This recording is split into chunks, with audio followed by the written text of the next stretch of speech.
Ketika seorang sahabat saya yang calon dosen di Stanford University mengatakan apa pelajaran yang akan dibawakannya nanti di kampus sejak bulan September 2022, dia pun menambahkan komentarnya. Saya sekarang mengadopsi MMT 100% bro kayak lu, dan saya akan menjadi manusia anarkis. Saya tidak paham maksudnya apa. Yang kemudian dia menjelaskan, di dunia ini ada hal yang menarik. Jika di tangan kanan, dia menerangkan sambil mengangkat tangan kanannya adalah produksi, dan di tangan kiri dia pun mengangkat tangan kirinya adalah uang beredar. Maka ketika ada inflasi, maka rumusnya tangan kirinya diturunkan, alias tarik uang dari peredaran. Kalau uang beredar turun, tidak selalu membuat produksi turun selama daya beli tidak turun. Dengan rumus ini, maka inflasi terkendali.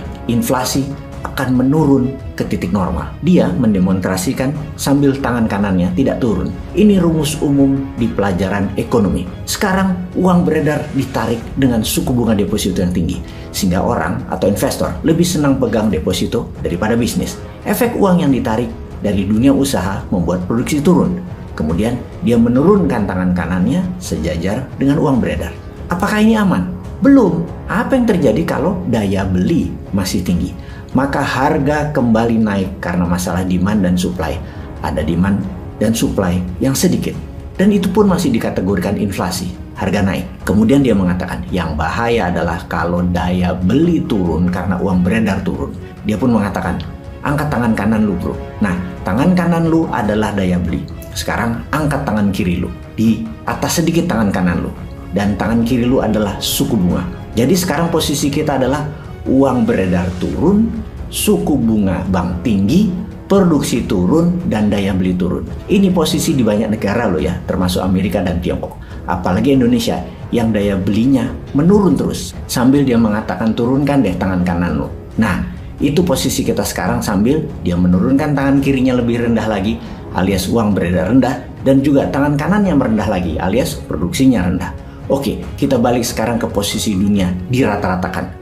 Saya dan dia pun kembali dalam posisi semula. Uang beredar turun, suku bunga bank naik, produksi turun, daya beli turun, suku bunga dolar tentunya. Sekarang kita bicara growth atau pertumbuhan. Pertumbuhan ekonomi lebih melihat jumlah barang yang dihasilkan seperti ekspor lebih tinggi daripada impor misalnya. Kalau inflasi rendah, maka pertumbuhan pasti baik. Kalau inflasi tinggi, tidak selalu pertumbuhan buruk. Bisa baik juga. Kecuali hyperinflasi, pasti tidak ada pertumbuhan. Dan saat ini ada anomali baru, jarang terjadi di masa lalu, alias 100 tahun dunia modern ekonomi, yaitu terjadi di mana suku bunga tinggi tetapi inflasi tinggi. Uang beredar coba dikurangi dengan drastis, serta pertumbuhan ekonomi negatif terjadi di Amerika dan terjadi di dunia. Kesimpulan, daya beli rendah di mana-mana di dunia ini.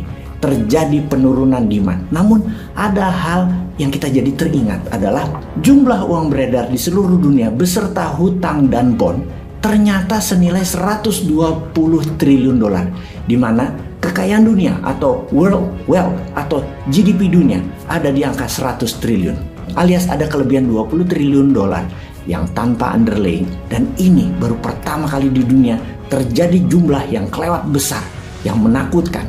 Jarak antara uang beredar dengan GDP dunia.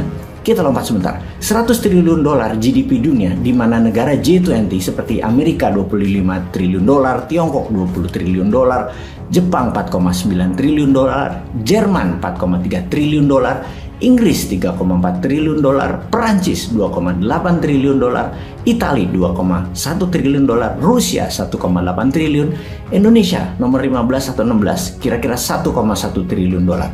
Total negara G20 itu menguasai sekitar 73% GDP dunia. Dan ditemukan fakta bahwa ternyata bond dan uang beredar nilainya 120 triliun dolar.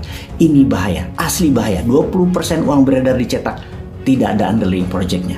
Maka terjadi anomali baru, suku bunga dinaikkan berkali-kali, ternyata inflasi tetap tinggi.